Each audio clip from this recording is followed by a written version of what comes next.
Hello and welcome to NIJ Weekly. This is 𝗬𝗪𝘂𝗃𝗃. This is Shivani Mohan, and we're here to bring you what's trending this week, the highlights from the week that was on 19 December 2022. In defense this week, the Indian Air Force, bolstered by its full complement of Rafale combat jets, launched a major exercise covering the northeastern region amid a fresh spike of border tension with China along the 𝗬𝗪𝗂𝗃. The two-day mega exercise is involving almost all its frontline fighter jets and other assets deployed in the region. IAF tweeted, "Feet dry, the pack is complete. The last of the 36 IAF Rafales landed in India and joined the force. IAF inducted the Rafale aircraft into its 101 Squadron of the Eastern Air Command."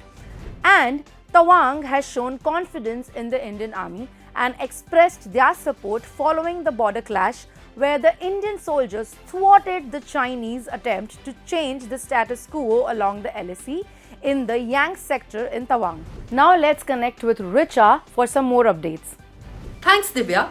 India's ongoing presidency of the United Nations Security Council was the key highlight of this week, with External Affairs Minister Dr. S. Jaishankar visiting the UNGA to chair India's signature events alongside bilateral meets and important side events.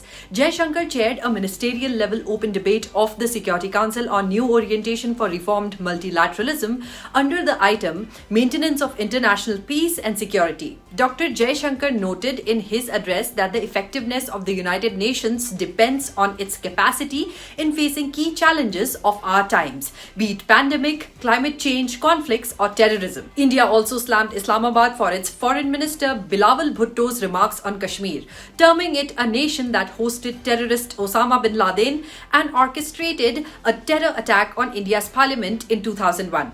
Prime Minister Narendra Modi held a telephonic conversation with Russian President Vladimir Putin to discuss a range of issues of mutual and global interest. Prime Minister Modi reiterated India's position that dialogue and diplomacy are the only ways to end the conflict with Ukraine.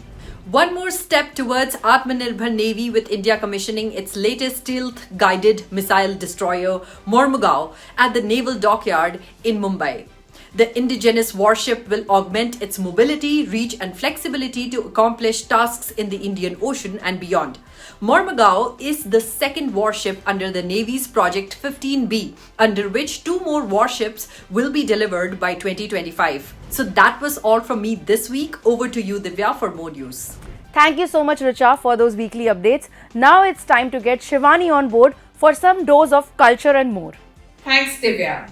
The Ministry of Culture, in collaboration with Prasiddha Foundation, is organizing Delhi International Arts Festival at Kartavya with the tagline "Where Bharat Meets India" from 16 December to 30 December. In the festival, dance performances such as Kathak, Odissi, along with theatre, classical music performances and other cultural performances will be organized at multiple venues. Yuva tourism clubs are being set up in various schools across the country to enable youth gain exposure to the rich diversity of India and its civilizational values. G. Kishan Reddy, Union Minister for Culture, Tourism and Development of Northeastern Region, was seen tweeting, took the pledge and interacted with Yuva Tourism Club members in the precincts of Sri Kashi Vishwanath Temple Corridor in Varanasi this week. Glad to see the enthusiasm of the youth in promoting tourism in the holy city of Kashi. What a fine example of government representatives inspiring the youth to embrace the cultural ethos of our country. That's all from my end this week. Thank you, Shivani Mohan. Now it's time for some interesting news of the week. Is that a UFO or a meteor or India's nuclear missile Agni 5?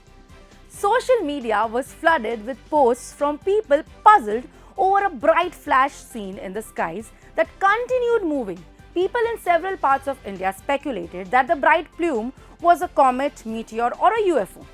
The bright plume of fire and flash was from the latest operational test of Agni 5, India's long-range nuclear-capable surface-to-surface ballistic missile. India successfully test-fired Agni 5 that can strike targets at ranges up to 5,000 km, marking a significant boost to the country's strategic deterrence.